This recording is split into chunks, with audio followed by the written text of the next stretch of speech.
Graça e paz, meu irmão e minha irmã, uma boa noite para você, para sua família. Estamos aqui dando continuidade aos nossos estudos bíblicos. Hoje já iniciando o capítulo 8 do livro de Atos dos Apóstolos, livro que temos estudado no decorrer destes últimos meses. E estamos lendo capítulo por capítulo, perícope por perícope, e estamos meditando sobre os ensinos desta palavra, especialmente a ação do Espírito Santo na vida da igreja, no início da igreja, na continuidade da igreja, e essa ação do Espírito Santo hoje nas nossas vidas, no meio da igreja do Senhor Jesus. Eu quero ler então o capítulo 8, versículos 1 em diante, que começa dizendo já aqui a aparição, a primeira presença, de Saulo, que depois vai se mudar o nome para Paulo e será o grande apóstolo aí do Novo Testamento. Então diz assim o texto: e Saulo consentia na sua morte, a morte de Estevão, que nós vimos semana passada. Primeira perseguição à igreja. Naquele dia, levantou-se grande perseguição contra a igreja em Jerusalém. E todos, exceto os apóstolos, foram dispersos pelas regiões da Judéia e Samaria. E alguns homens piedosos sepultaram Estevão e fizeram grande pranto sobre ele. Saulo, porém, assolava a igreja, entrando pelas casas e arrastando homens e mulheres, encarcerava-os no cárcere. Filipe prega em Samaria. Entre mentes, os que foram dispersos iam por toda parte pregando a palavra. Filipe, descendo à cidade de Samaria, anunciava-lhes a Cristo. As multidões atendiam unânimes às coisas que Filipe dizia.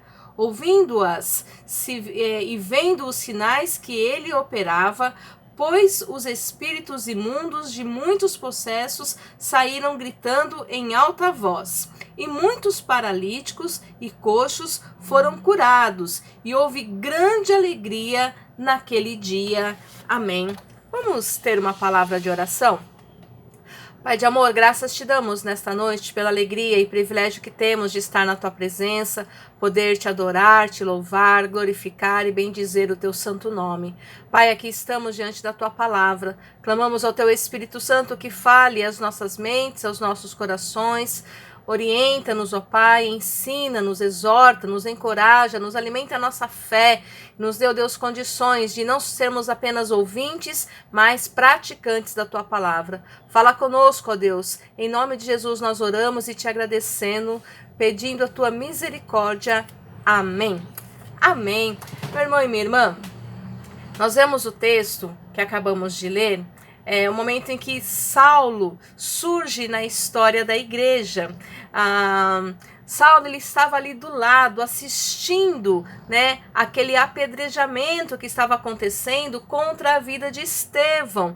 Então a gente vê que Estevão, ele foi condenado por falsas calúnias, por falsos testemunhos que diziam que ele estava tentando ou anunciando uma nova religião que destruiria ou estava confrontando os ensinos de Moisés. Então, por conta disso, por conta dele estar se levantando contra a lei, segundo as falsas testemunhas, ele vai então ser apedrejado.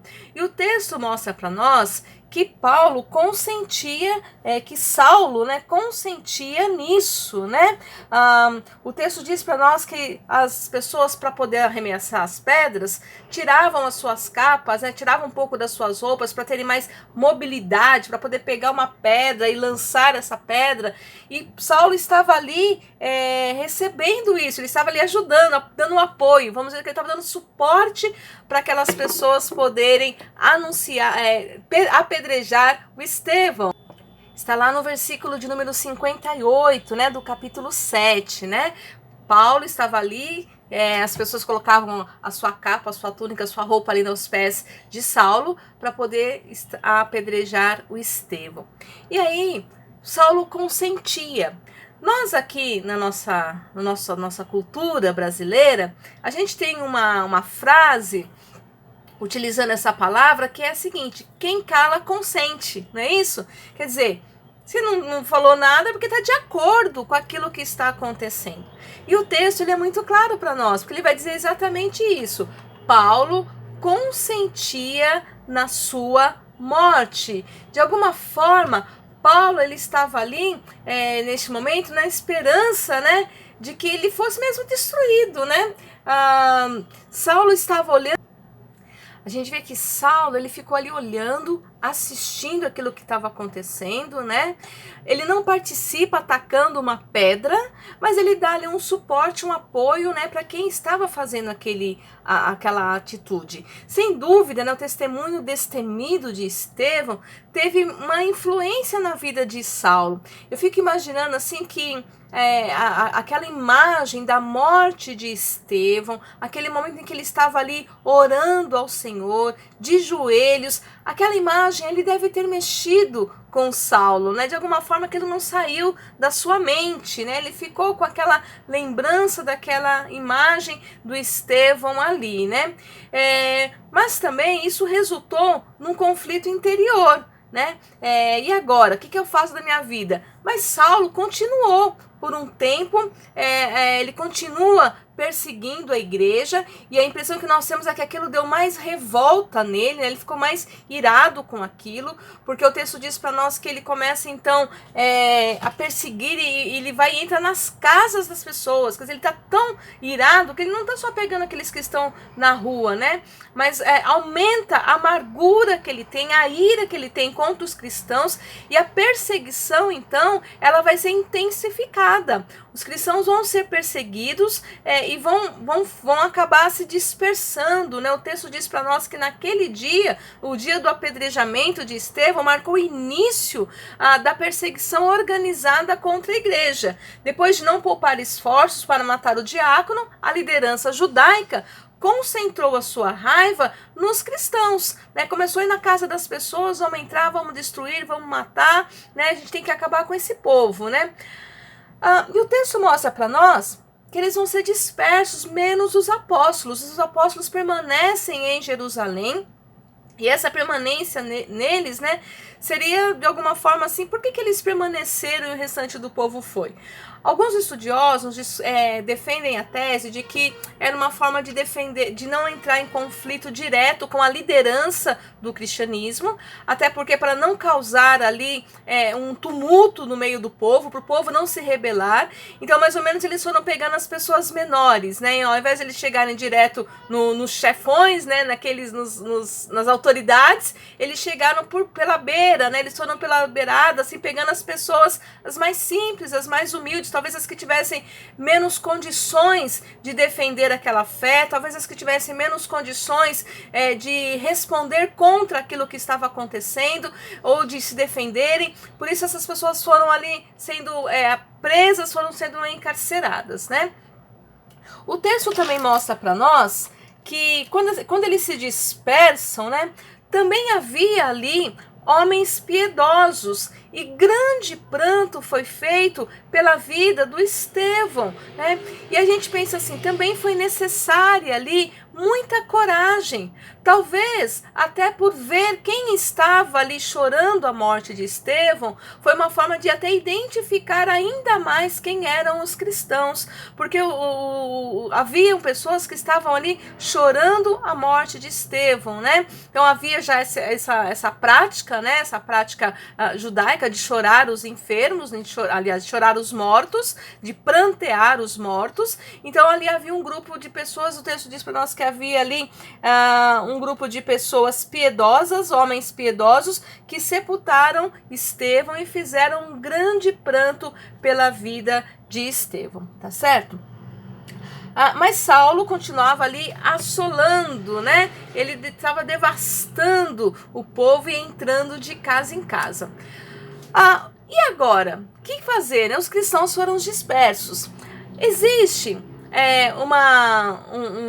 um sinal muito interessante que se a gente inverter Atos 8:1 que nós estamos lendo e formos lá para Atos 1:8, trazendo a nossa memória, porque nós já estudamos Atos 1:8, O versículo 8 de Atos vai dizer o que para nós? Olha lá, Atos 1:8.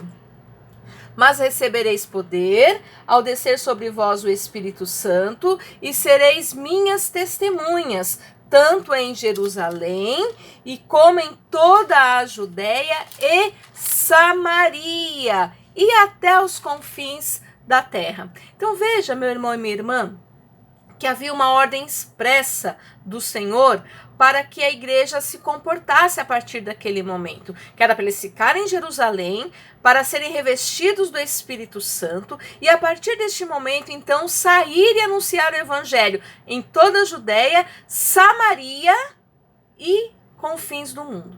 O que aconteceu? A gente percebe, especialmente no capítulo 6, que no começo ali, tudo bonito, todo mundo vivendo junto, em harmonia e tal.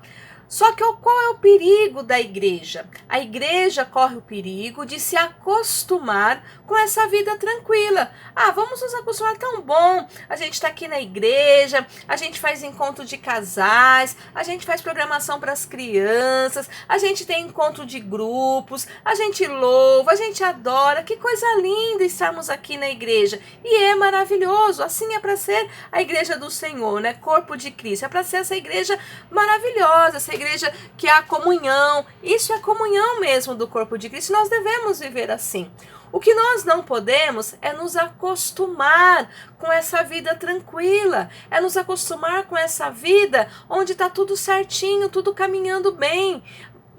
Nós não podemos nos acostumar com isso. De vez em quando acontece um chacoalhão, sabe assim? Como se Deus viesse e desse uma acordada na igreja. Igreja, acorda. Não vai se acostumando, não. Você precisa despertar. Há serviço a ser feito, né? A gente lembra, tá tendo uma campanha, né? Uma campanha muito importante, muito séria, já de muito tempo, mas ela está sendo intensificada nos últimos tempos, né, nas últimas semanas, nos últimos dias, que é em relação ao cuidado com caminhoneiros, porque eles pegam a estrada, ficam muitas horas dirigindo e de repente aquela monotonia de ficar ali só, né, lá aquele balançar do caminhão, e aí vai vindo aquele soninho,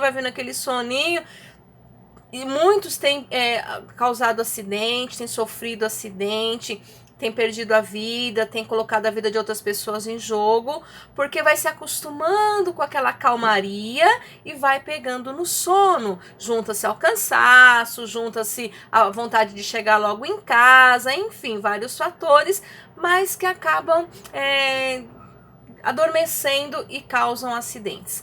Nós precisamos pensar assim a vida da igreja. A igreja não pode ficar simplesmente, tá tudo tranquilinho, tudo bom, não sei o quê. Porque nós vamos nos acostumando com essa situação e a igreja começa a entrar num período de dormência e esquece que ela está aqui para anunciar salvação, para fazer a obra para a qual Cristo nos chamou.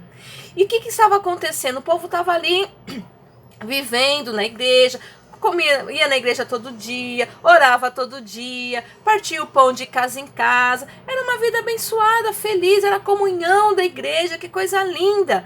Mas qual que foi a ordem que Jesus deixou expressamente? Vocês vão ficar em Jerusalém, vão receber o Espírito Santo e vão sair para ser testemunha. E a igreja não estava saindo, né? Embora no primeiro momento ela sai, ela anuncia, tanto que muitas pessoas são convertidas, mas depois parece que dá uma sossegada.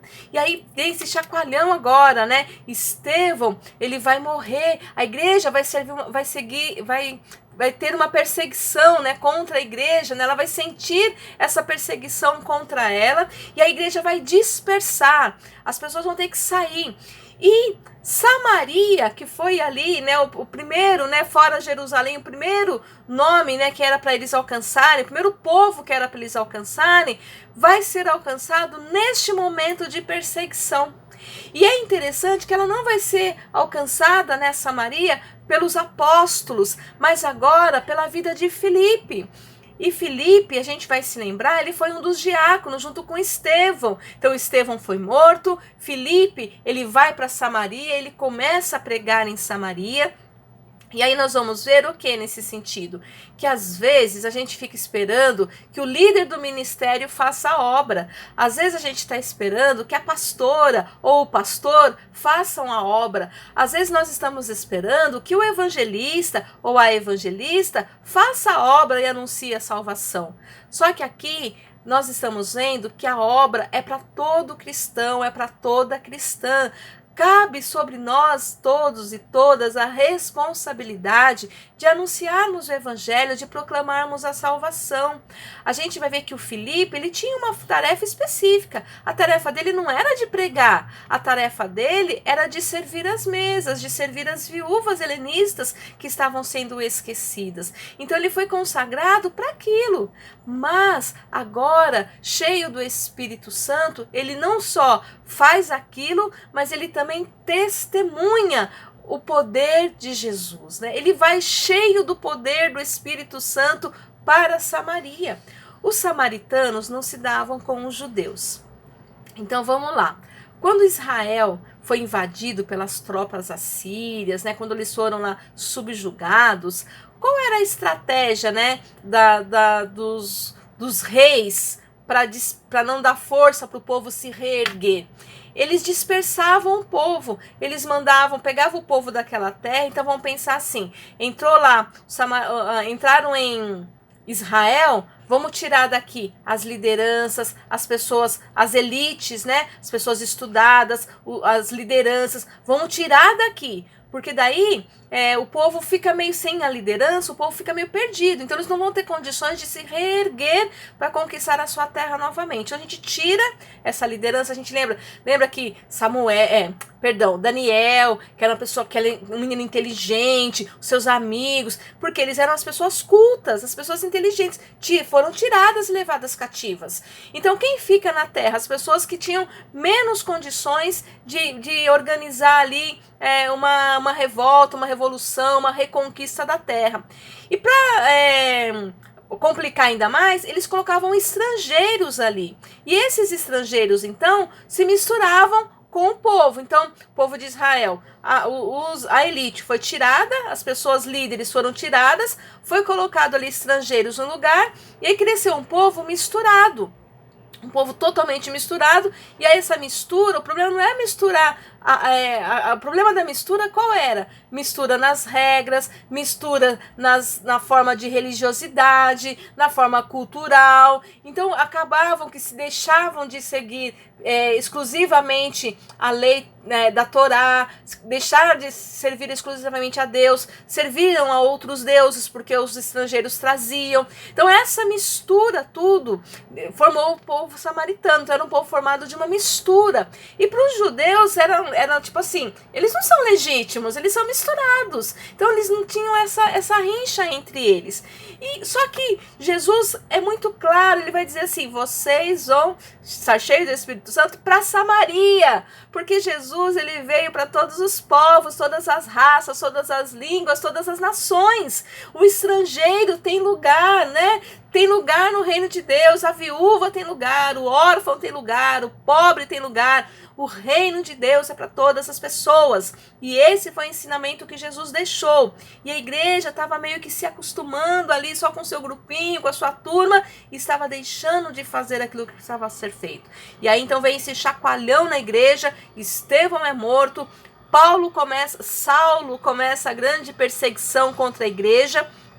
O povo é disperso e Filipe, que não era nenhuma grande autoridade nos conceitos ali da hierarquia da igreja, ele era uma pessoa simples, uma pessoa comum, tinha ali um ministério específico que era o de servir as mesas, mas Filipe, ele então vai cheio do Espírito Santo para Samaria. E lá em Samaria ele vai pregar e vai anunciar o evangelho. O texto mostra para nós aqui que durante essa perseguição, então, ele vai para Samaria, e lá em Samaria, Filipe, ele anuncia Cristo. Olha que coisa interessante. Ele não chegou em Samaria, ele não falou de Estevão, ele não falou dos apóstolos, ele não falou que ele estava fugindo, ele não falou que ele estava comendo. Não, ele chegou em Samaria e passou a anunciar a Cristo.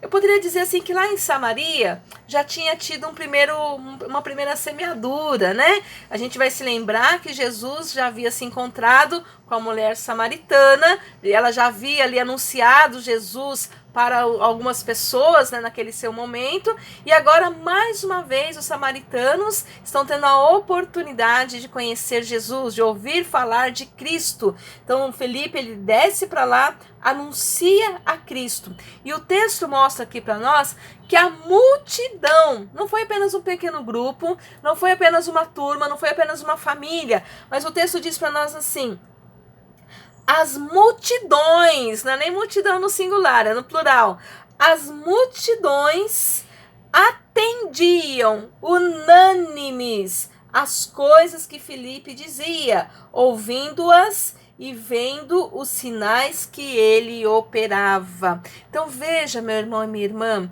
aqui a gente já tem um momento em que as multidões, elas estavam ali sedentas por ouvir essa palavra, querer esse Cristo, e unânime elas atendiam a Filipe, e elas também viam os testemunhos de Filipe. Filipe, ele estava ali cheio do Espírito Santo, né? E o texto diz para nós assim: pois os espíritos imundos de muitos possessos saíam gritando em alta voz. Então vamos pensar que no meio dos samaritanos, lembra que ele era uma raça misturada, né, de vários povos, no meio dos israelitas, do povo de Israel, e nessa mistura toda haviam outras religiões, e no meio dessas outras religiões, então, haviam os espíritos imundos também. E o texto mostra para nós que quando Felipe chega ali, os espíritos imundos saem gritando. Vamos pensar assim que uma terra, né, onde o inimigo fazia festa ali, destruindo a vida das pessoas, agora chega uma palavra de salvação, de esperança, de transformação. E Felipe chega ali, então, começa a anunciar Cristo, e o nome de Jesus tem poder. Nós já vimos isso nos capítulos anteriores aqui de Atos. O nome de Jesus tem poder, e por esse nome as pessoas são libertas. Ele diz aqui que os espíritos imundos saíam gritando em alta voz, quer dizer, se ouvia de todo canto as pessoas sendo libertas pelo poder que há no nome de Jesus. E mais, muitos paralíticos e coxos foram curados, né? Aqueles que estavam se arrastando pelo chão, que não podiam andar, se levantavam e andavam e corriam e saltavam, porque tinham sido libertos pelo poder que há no nome de Jesus. E o texto termina nessa parte que nós lemos, versículo 8. E houve grande alegria naquela cidade. Louvado seja Deus, porque Deus, ele faz a sua obra no poder do Espírito Santo e no poder que há no nome de Jesus. Meu irmão e minha irmã, veja, movidos e movidas, não precisamos ser grandes líderes, não. Pessoas simples como nós, pessoas comuns, são usadas com poder. Um simples Filipe foi lá e anunciou salvação. E nós vamos ver ainda na semana que vem outras obras, né? Outras situações de Filipe, seu testemunho de vida. E eu quero dizer para você, às vezes, você está desanimado: eu não sou ninguém, eu não sou nenhum grande líder, eu não sou líder de ministério, eu não sou evangelista da igreja, meu trabalho é simples, meu trabalho é, meu trabalho é um trabalho de organizar ali os bancos, meu trabalho é um trabalho de colocar as cadeiras no lugar, meu trabalho é um trabalho de fazer o café das crianças, meu trabalho é um trabalho de limpar o banheiro, meu trabalho é um trabalho de organizar os microfones, meu trabalho é um trabalho de varrer a porta da igreja. Meu irmão e minha irmã, no reino de Deus não tem trabalho insignificante, não tem pessoa insignificante. Todas as pessoas são iguais diante de Deus, e o poder de Deus, por meio do Espírito Santo, pode atuar na vida de todos e todas. O que nós precisamos é nos dispor, especialmente nos dispor em obediência, porque quando a gente não está na obediência, Deus nos dá um chacoalhão. A igreja ali recebeu um chacoalhão: é para ir lá para Samaria. Eu já não falei? Já não está claro para vocês? É para ir em Samaria. O que vocês estão fazendo aqui ainda, né? E vem aquele chacoalhão. E às vezes nós precisamos de um chacoalhão para fazer aquilo que Deus nos chamou e nos mandou fazer. Então nós precisamos ser homens e mulheres consagrados e consagradas. Homens e mulheres que vivem a obediência da palavra de Deus. Homens e mulheres que se dispõem ao agir do Espírito Santo. E nesse poder anuncia Cristo Jesus. E os sinais e maravilhas vêm, porque é Deus quem faz a obra. Portanto, creia e deixa Deus usar sua vida. Não importa se você se sentir aí o menor dos menores, né? Tem um cântico das nossas igrejas que é muito bonito, que ele diz assim: enche-me, Espírito, mais que cheio eu quero estar. Eu, menor dos teus vasos, posso muito transbordar. Amém? Então não importa se você se sente um vaso pequenininho. Talvez você ache que você ainda nem é um vaso, né? De tão pequenininho que você é. E é bom, porque mesmo sendo um vaso pequenininho, o poder do Espírito pode transbordar na sua vida. Eu creio nisso, né? Eu muitas vezes me senti assim, um vasinho pequenininho. Mas o poder de Deus é de Deus e Ele faz a obra que Ele quer fazer. Portanto, meu irmão e minha irmã, que você seja, não importa o tamanho que você pensa que você é, deixa Deus te usar. Seja um instrumento nas mãos de Deus. Transborde da graça de Deus. Testemunhe do poder de Deus. Vai onde Deus te mandar. Não tenha medo, porque quem faz a obra é o Senhor. Que Deus abençoe a sua vida, meu irmão e minha irmã. Nós vamos orar mais uma vez. Deus, nós te damos graças nesta noite pela alegria de estar na tua presença, pela tua palavra que nos ensina, nos anima, nos encoraja, nos exorta. Obrigada, Deus, pela vida de Filipe, pelo seu testemunho de vida, Senhor. Obrigada, Deus, porque ele não olhou para as suas limitações, nem para a sua pequenez humana, mas ele olhou para o teu poder e para a tua grandeza. Que de igual forma nós também possamos, ó Pai, não pensar nas nossas limitações e nas nossas fraquezas, mas que nós possamos olhar para o teu poder, para a tua graça e assim, ó Deus, transbordarmos no teu agir na vida de pessoas. Usa-nos para sermos anunciadores e anunciadoras de salvação. Toma as nossas vidas nas tuas mãos. Eu peço e te agradeço o nome poderoso de Jesus, pedindo a tua bênção sobre a vida de toda a tua igreja. Amém. Amém. Que Deus abençoe sua vida, meu irmão e minha irmã, que você tenha uma noite de paz na presença do Senhor Jesus.